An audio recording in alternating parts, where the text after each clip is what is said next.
Hello hi నమస్తే welcome back to my channel. నేను మీ అపర్ణ. ఎలా ఉన్నారండి? అందరూ బాగున్నారా? నేను కూడా చాలా బాగున్నాను. ఈరోజు మీకు వీడియోలో వింటర్ ది బెస్ట్ సూప్ని చూపిస్తున్నానండి, జింజర్ గార్లిక్ సూప్. ఈ సీజన్లో కాఫ్ అండ్ కోల్డ్ అనేది చిన్నపిల్లల నుంచి పెద్దవాళ్ళ దాకా ఎక్కువగా ఉంటుంది కదండి. అలాంటి టైంలో ఈ సూప్ని కానీ వేడివేడిగా సర్వ్ చేస్తే వాళ్ళ నోటికి చాలా టేస్టీగా ఉంటుందండి, అలాగే టమ్మీకి చాలా లైట్గా ఉంటుంది. So let's get started. Soup prepare చేసుకోవడానికి ముందుగా అల్లం వెల్లుల్లిని గ్రైండ్ చేయాలండి, కుదవాలి. మనం ఈ ప్లేస్లో అల్లం వెల్లుల్లి పేస్ట్ని కూడా తీసుకోవచ్చండి, కానీ సూప్ అనేది అంత టేస్టీగా ఉండదు, ఫ్లేవర్ అనేది బాగోదు. సో కాబట్టి మనం అల్లం వెల్లుల్లిని ఇలా గ్రైండ్ చేసుకోవాలండి, కుదవాలి బాగా. ఇది వెయిట్ లాస్కి కూడా ది బెస్ట్ సూప్ అండి. వెయిట్ లాస్ అవ్వాలనుకున్న వాళ్ళు కూడా ఈ సూప్ని తీసుకోవడం వల్ల యూజ్ ఉంటుందండి. ఇలా వెల్లుల్లిపాయను గ్రైండ్ చేసిన తర్వాత సేమ్ అలాగే మనం అల్లాన్ని కూడా గ్రైండ్ చేయాలి.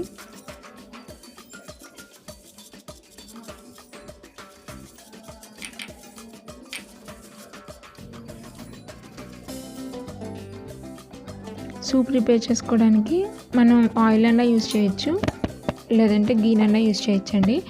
నేనైతే గీని యూజ్ చేస్తున్నాను. 1 స్పూన్ తీసుకున్నానండి గీని. ఇందులోకి మనం ఇందాక గ్రైండ్ చేసి పెట్టుకున్న జింజర్ గార్లిక్ పేస్ట్ ఉంది కదండి, దాన్ని యాడ్ చేసుకోవాలి. హీట్ అనేది లో ఫ్లేమ్లో పెట్టుకోవాలండి, మరి హై ఫ్లేమ్ పెట్టకూడదు. లో ఫ్లేమ్లో పెట్టుకుని కుక్ చేసుకోవాలండి. బాగా ఫ్రై అవ్వనివ్వాలి.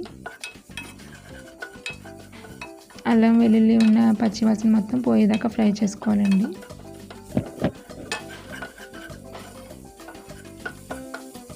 ఫ్లేమ్ అనేది లోనే ఉంచాలి, హై పెట్టకూడదు. ఈవెన్గా అంతా ఫ్రై చేసుకోవాలండి.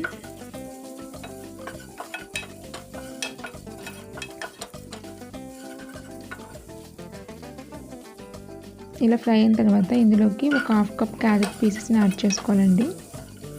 వీటిని కూడా బాగా ఫ్రై అవ్వనివ్వాలి. అలాగే ప్లేస్లోకి ఏం వెజిటేబుల్స్ అనేది తీసుకోవచ్చండి.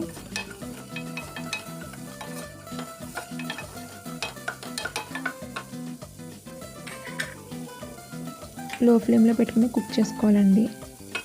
తర్వాత క్యాబేజీని కూడా యాడ్ చేసుకోవాలి. ఇందులోకి ఒక 1/2 కప్ క్యాబేజీ పీసెస్ని కూడా యాడ్ చేసుకుని మిక్స్ చేసుకోవాలి.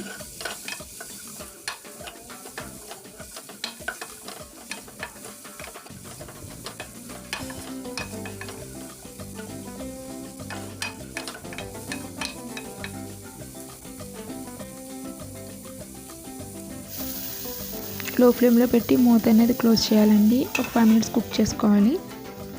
ఇలా బాగా పీసెస్ అనేవి ఫ్రై అయిన తర్వాత ఇందులోకి ఒక 1/2 లీటర్ వాటర్ని యాడ్ చేయాలండి. ఇలా వాటర్ యాడ్ చేసుకున్న తర్వాత మిక్స్ చేసుకోవాలండి.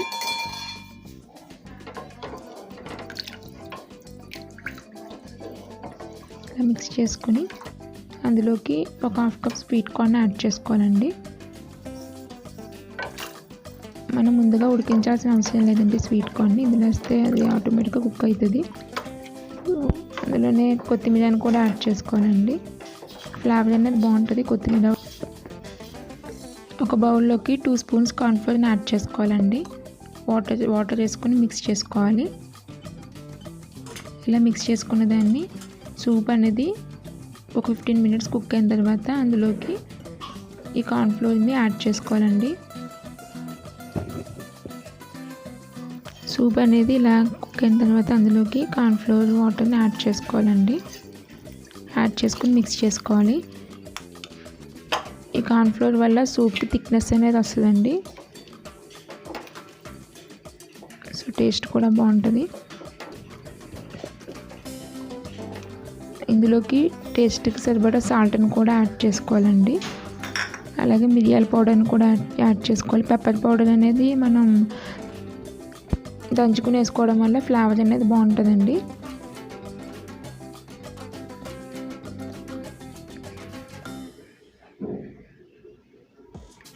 సో ఈ కన్సిస్టెన్సీ వచ్చే వరకు సూప్ని కుక్ చేసిన తర్వాత ఆఫ్ చేసుకోవాలి. సో ఇదండి ఇవాళ వీడియో. మీకు కానీ నా వీడియో నచ్చినట్టయితే కనుక లైక్ చేయండి, షేర్ చేయండి, సబ్స్క్రైబ్ చేయండి and visit again my channel. Thank you so much.